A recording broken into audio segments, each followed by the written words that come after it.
Je peux la refaire? Ouais, je vais la refaire. Hop. Je vais très bien.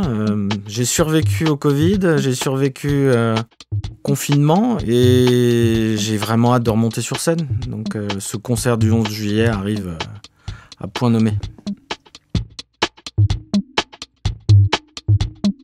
James Elegant, c'est le songwriter qui se cachait à l'intérieur du chanteur de Success. C'est un peu le double de son créateur.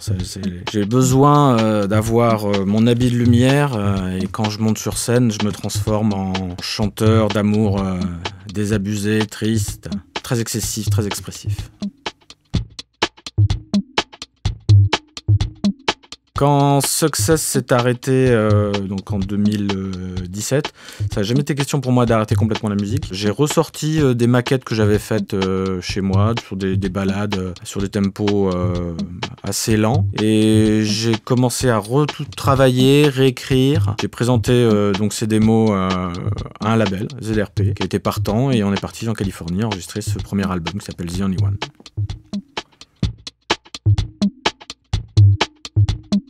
Ce qui m'influence, la vie, la littérature, la peinture, le cinéma, quelquefois la musique. En ce moment, j'écoute et je lis beaucoup Mark Lanegan. J'attache beaucoup d'importance au texte et au sens, et j'aime ses paroles qui ont une portée mythologique.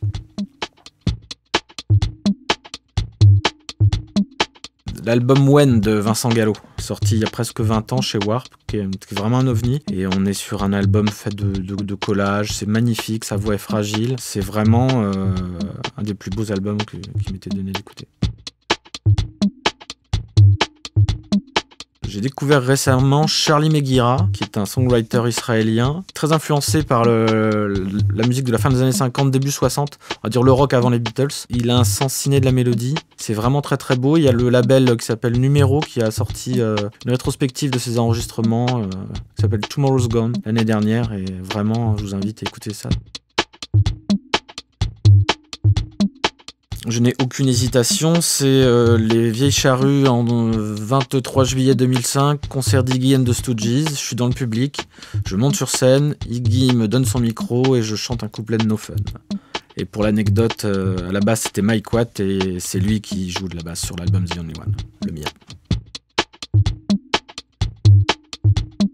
Dès le lendemain du concert, je pars à Berlin pour préparer l'enregistrement du nouvel album, qui sera produit lui aussi par Toby Dammit, comme The Only One. Et je pense surtout qu'il va falloir que les mesures de distanciation physique soient beaucoup plus souples, parce qu'on est vraiment dans un contexte économique dans le monde de la musique qui va devenir vraiment dramatique si on persiste sur des normes qui sont totalement irréalistes par rapport à notre métier. Donc il n'y a pas de concert à venir en dehors du 11 juillet car c'est quasiment impossible.